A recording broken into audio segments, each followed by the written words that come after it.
جب بھی ہم ماہواری کے دوران ایک اچھا گرم غسل کرنے کے لیے تیار ہوتے ہیں تو ہمیں ہمارے بزرگوں نے اپنے بال نہ دھونے کی یاد دلائی ہے۔ یہ بڑے پیمانے پر خیال کیا جاتا ہے کہ ماہواری کے دوران بال دھونے سے اندام نہانی میں کئی انفیکشن ہو سکتے ہیں، ماہواری میں درد بڑھ سکتا ہے اور یہاں تک کہ بانجھ پن بھی ہو سکتا ہے۔ لیکن کیا بال دھونے اور ماہواری کے درمیان کوئی تعلق ہے؟ ماہواری کے دوران بال دھونے سے کوئی بانجھ نہیں ہوتا۔ پرانے وقتوں میں یہ غیر صحت مند اور غیر محفوظ تھا کیونکہ بہت سے لوگ ندیوں میں نہاتے تھے، تاہم اس کا عورت کے رحم پر کوئی اثر نہیں ہوتا۔ ایک اچھا گرم شاور یقینی طور پر حیض کے درد میں کمی کرتا ہے۔ آپ شاور لیں، آپ کو ماہواری کے دوران آرام ملے گا۔ لڑکیوں کو ماہواری کیوں آتی ہے؟ ایک عورت کے طور پر آپ کی ماہواری آپ کے جسم کے ٹیشو کو جاری کرنے کا طریقہ ہے جس کی اسے مزید ضرورت نہیں ہے۔ ہر مہینے آپ کا جسم حمل کے لیے تیار ہوتا ہے۔ آپ کے رحم کی پرت میں ایک فرٹیلائزڈ انڈے کی پرورش کی تیاری کے طور پر موٹی ہو جاتی ہے۔ ایک انڈا نکلتا ہے اور آپ کے بچہ دانی کی استر میں کھاد ڈالنے اور آباد ہونے کے لیے تیار ہوتا ہے۔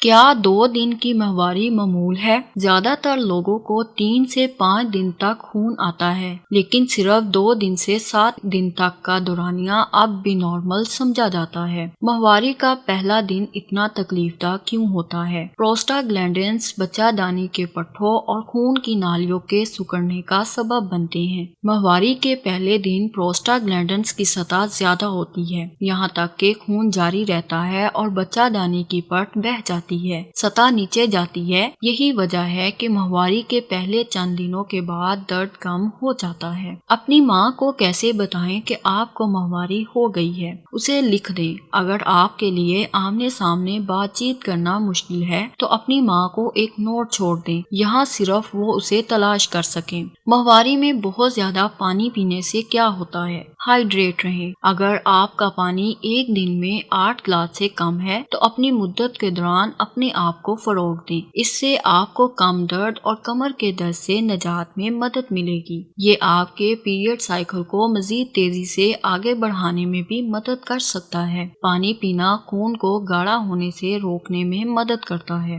ماہواری کس عمر میں رک جاتی ہے؟ آپ کے 40 کی دہائی میں آپ کی ماہواری طویل یا کم، باری یا ہلکی اور کم و بیش بار بار ہو سکتی ہے، یہاں تک کہ آخر کار اوسطاً 51 سال کی عمر تک آپ کی بیضہ دانی انڈے چھوڑنا بند کر دیتی ہے اور آپ کو مزید ماہواری نہیں ہوتی۔ آپ اپنے پیڈ کا سائز کیسے معلوم کریں؟ جب آپ اپنے پیڈ کا سائز انتخاب کرتے ہیں یا سائز کا چارٹ استعمال کرتے ہیں تو صرف اپنی پینٹی کا سائز بطور حوالہ استعمال کریں۔ باقاعدہ سائز کے ساتھ شروع کرنے سے بھی مدد مل سکتی ہے، جس کے بعد آپ فٹ کی جانچ کر سکتے ہیں اور اپنے لیے بہتر سائز حاصل کر سکتے ہیں۔ اگر آپ کو یہ ویڈیو پسند آئی ہے تو لائک کریں، شیئر کریں اور نیکسٹ ٹائم کے لیے چینل کو سبسکرائب کر لیں تاکہ ایسی مزید ویڈیوز آپ تک پہنچتی رہیں۔ ماہواری کے ریلیٹڈ میرے چینل پہ ایک اور ویڈیو اپلوڈڈ ہے، آپ اس ویڈیو کو بھی ضرور دیکھیے گا کیونکہ اس میں بھی بہت ہی انٹرسٹنگ کوسچنز کے آنسر دیے گئے ہیں۔ آپ اس ویڈیو کو بھی ضرور چیک کریے گا، اس میں سے بھی آپ کو بہت ساری معلومات مل جائے گی۔ ویڈیو دیکھنے کے لیے بہت شکریہ۔ اللہ حافظ، ٹیک کیئر۔